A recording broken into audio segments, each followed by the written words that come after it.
संसद पर हमले की आज 15वीं बरसी। संसद भवन में दी जाएगी शहीदों को श्रद्धांजलि। हमले में 7 लोग हुए थे शहीद। ममता बनर्जी पर दिए गए बयान के बाद पश्चिम बंगाल बीजेपी के अध्यक्ष दिलीप घोष के खिलाफ फतवा जारी। दिलीप घोष का पलटवार, कहा यह पाक नहीं जहां फतवा चले। केरल में फिल्म फेस्टिवल के शुरू होने से पहले राष्ट्रगान का अपमान करने के आरोप में पुलिस ने 6 लोगों को पकड़ा। कहने के बाद भी नहीं हुए थे खड़े। नोटबंदी पर ओवैसी ने खेला मुस्लिम कार्ड। मोदी सरकार पर लगाई आरोपों की झड़ी। कहा नोट बैन में मुस्लिमों के साथ हो रहा है भेदभाव। चीन ने भारत को दी धमकी। कहा नेपाल चीन के संबंधों को खराब करने की कोशिश ना करे भारत, वरना नतीजे होंगे भुगतने। एनएचए में भारत की दावेदारी को लेकर चीन करता रहेगा विरोध। पिछली बार भी भारत के एनपीटी पर साइन नहीं करने की दलील देकर चीन ने जताया था एतराज।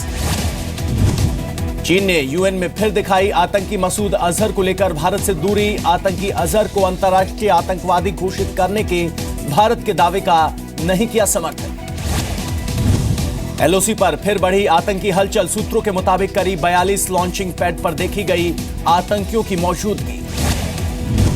भारत में आतंकवाद को बढ़ावा देने की नापाक साजिश का खुलासा। एलओसी पार करने वाले आतंकियों को 1 करोड़ देती है पाकिस्तान सरकार।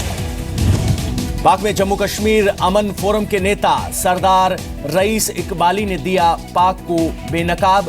बैन किए गए आतंकी संगठनों को पीओके में खुली छूट मिलने का किया दावा। कांग्रेस ने पाकिस्तान पर हुए नए खुलासे को गंभीर बताया। कहा सुरक्षा एजेंसियों को नजर रखने की जरूरत। देहरादून में रैली के मंच से रक्षा मंत्री मनोहर पर्रिकर ने दिया पाकिस्तान को संदेश। कहा देश को बुरी नजर से देखने वालों का खात्मा करने के लिए तैयार है सेना। तमिलनाडु को तितर-बितर करने के बाद वर्दा तूफान की रफ्तार पड़ी मंद। 10 लोगों की मौत। तूफान की चपेट में आने से पहले बचाए गए 10,500 लोग। राज्य सरकार ने किया 4-4 लाख के मुआवजे का ऐलान। 192 किलोमीटर की रफ्तार के साथ चेन्नई पहुंचा वर्दा तूफान। रेल सड़क ट्रैफिक बुरी तरह से प्रभावित।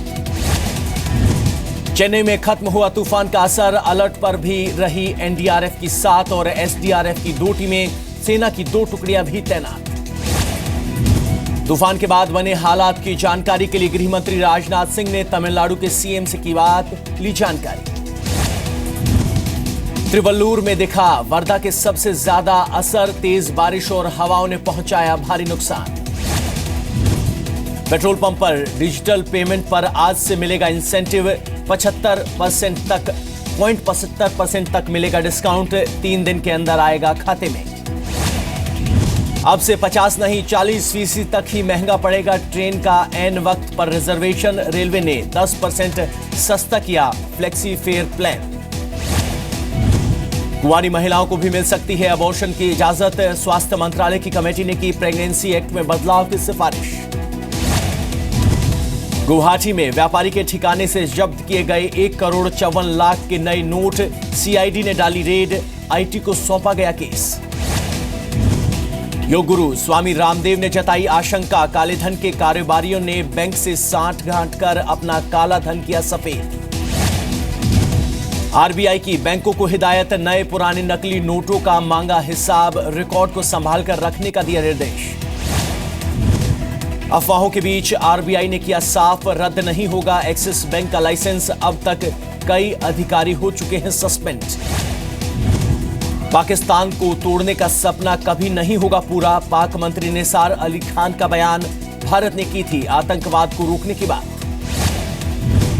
भोपाल की सेंट्रल जेल तोड़ने के मामले में सीआईएसएफ ने सौंपी रिपोर्ट। मध्य प्रदेश सरकार को दिए सुझाव। जेल तोड़कर भागे थे सिमी के 8 आतंकी। आरएसएस से जुड़े विचारक और अर्थशास्त्री एस गुरुमूर्ति ने कहा कि अगले 5 साल में बंद हो जाएंगे 2000 के नोट। यूपी में बच्चों की सेहत से बड़ी खिलवाड़। 820 ब्लॉकों में लगाई गई 2-2 गाड़ियां। बच्चों की जांच के लिए ना तो कोई डॉक्टर गया, ना ही गई गाड़ियां। ऑडिट रिपोर्ट से हुआ खुलासा। यूपी के कन्नौज में पीडब्ल्यूडी और मंडी समेत पर कई आरोप बनते ही जर्जर हुई सड़कें। अधिकारियों ने साधी चुप्पी।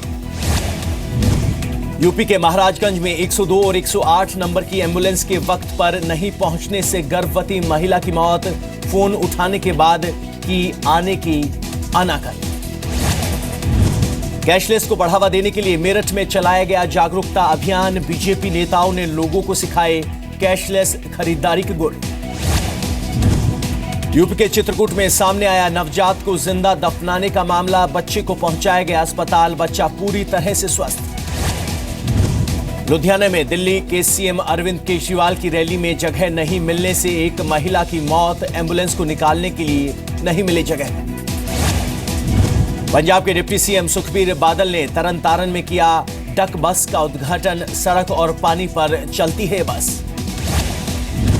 पंजाब के फतेहगढ़ साहिब में सीएम प्रकाश सिंह बादल ने किए संगत दर्शन, लोगों से मिलकर सीएम से जानी परेशानियां। पंजाब के मंत्री परमिंदर सिंह की बदली गई सीट, विपक्ष ने लगाया हारने के डर से भागने का आरोप।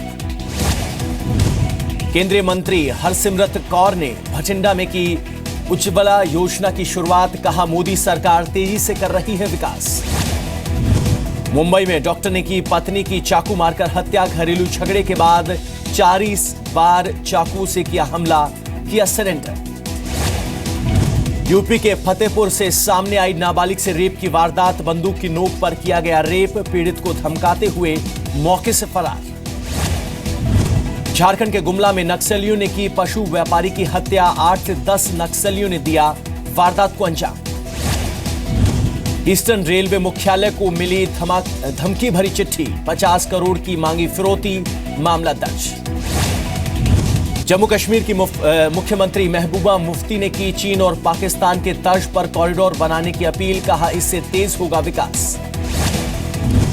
जम्मू कश्मीर के गुलमर्ग में सैलानियों का आना शुरू, 2 से 3 इंच बर्फबारी से तापमान में दर्ज की गई गिरावट।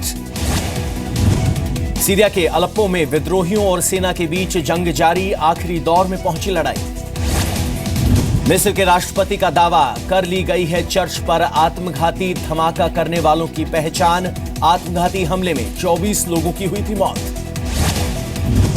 हिलेरी क्लिंटन ने फेक न्यूज को अमेरिका के लोकतंत्र के लिए बताया खतरा, सोशल मीडिया पर चलने वाली झूठी खबरों पर उठाया जाना चाहिए कदम।